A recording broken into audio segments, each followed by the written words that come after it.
Ditambah lagi masih ada gugatan bagi data. Makanya gue tuh super santai. Kalau gue dibilang hilang ya lucu. Kan jejak digital ada. Gue tiap malam juga dulu kan nge-live terus. Sejak kita pisah sama mereka kan gue nge-live terus. Aktivitas gue di YouTube ada. Waktu itu kan masih rajin di YouTube. Gue nge-live juga ada. Jadi buat gue ya itu tadi, omongan-omongan mereka semua sampai detik ini masih gue anggap halu lah. Kalau mereka pengen nyari panggung dari situ ya silahkan. Gue nggak akan protes mas. Rian Mahendra ini orang yang ditusuk, jangan kan ditusuk dari belakang, ditusuk dari depan aja gue ikhlasin mas. Nggak bakal ngebales gue.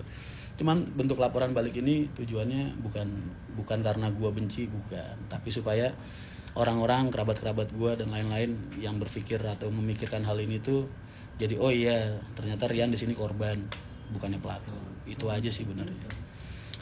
Ya kadang diam itu emang gak nyelesain masalah sih. Gue juga kadang nyadarin hal itu. Gue benernya males mas ribut masalah-masalah duniawi kayak gini. Gak penting banget, buang-buang energi.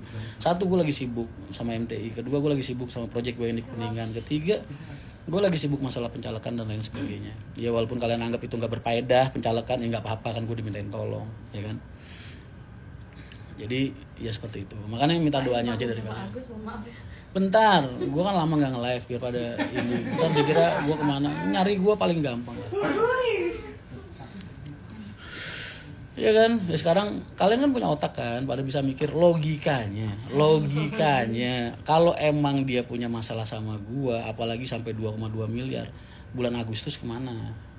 Bulan Agustus September kemana? Kenapa nggak pada saat itu? Kenapa kok dibarengin sama konvensi pers dia buka line jalur baru? Berarti kan emang dasarnya laporan itu cuman sebagai alasan doang biar dia punya dasar masuk ke media. Begitu masuk ke media orang yang pada lihat masalah ini jadi ngeliat banner di belakangnya pembukaan line baru segala macam. Yang kayak gitu mau kalian kasih panggung. Kalau kalian mau ngasih panggung sama orang-orang kayak gitu dan hal-hal kayak itu hak kalian, silahkan aja. Tapi untuk menjudge, ya tenang aja. Rian Mahendra ini nggak bakal kabur. Belum ada sejarahnya Haji Haryanto anak turunnya punya darah atau punya kasus penipuan dan sebagainya, nggak ada. Apalagi penggelapan uang. Kalau gue nyari komisi dari PO Haryanto dulu kerja ya wajar lah kan gue karyawan ya. Mas Rianto badernya cuma nama Gisel, sisanya mah bener. Astagfirullahaladzim.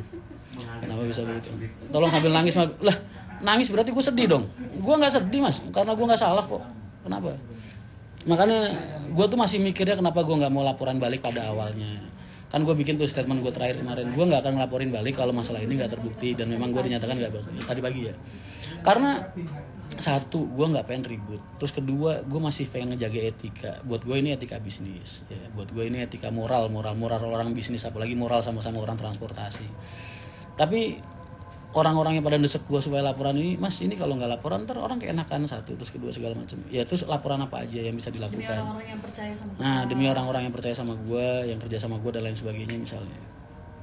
Lah terus apa namanya? Akhirnya ya udah gue tanya kan sama, ini kan ada lawyer Pak Haji Haryanto nih di sini. Lawyer keluarga besar kita, benernya bukan lawyer sih. Lawyer kan kebeneran aja kerjaannya jadi lawyer. Aslinya mah udah kayak anak angkatnya bapak, udah kayak kakak gue sendiri. Gue nggak nelpon nggak apa tiba-tiba ke sini, terus gue kasih semua berkasnya, ini datanya, ini segala macam. Mas ini dilaporin balik aja. Laporan balik apa aja sih yang bisa didapetin dari sini? Gue bilang, satu mas ini laporan palsu, kedua ini melanggar UU ITE, ketiga ini pencemaran nama baik, dan keempat ini gugatan perdatanya ada. Oh bisa begitu ya? Gue bilang bisa mas. Oh ya sudah kita lakukan aja ntar. Karena kasihan kan kalau kalian yang selama ini percaya sama gue, terus gara-gara masalah kayak gini, terus kalian jadi berpikir, oh ya Mas Rian yang aneh-aneh banget orang. Begitulah mas. Ya kan, makanya udahlah, kalian doain aja. Yang jelas, gue ngelakuin ini semua tanpa ada senila pun, demi Allah nih ya, demi Allah, wallahi, kosam tuh gue. Gue ngelakuin hal ini semua tanpa ada rasa benci sama mereka sedikit pun. Gua nih tersimpan rasa terima kasih kita ya. Bahkan sampai detik ini gue masih nyimpen rasa terima kasih. Nanti bentuk laporan balik gue pun itu bukan karena gue dendam atau bukan karena gue kesel, enggak. Cuman MTI yang sekarang lahir ini isinya bukan cuman Rian Mahendra itu aja. Di situ ada Risa, ada Moko, ada Andi, ada teman-teman gue yang nyupport gue sampai detik ini. Itu aja. Demi mereka semua.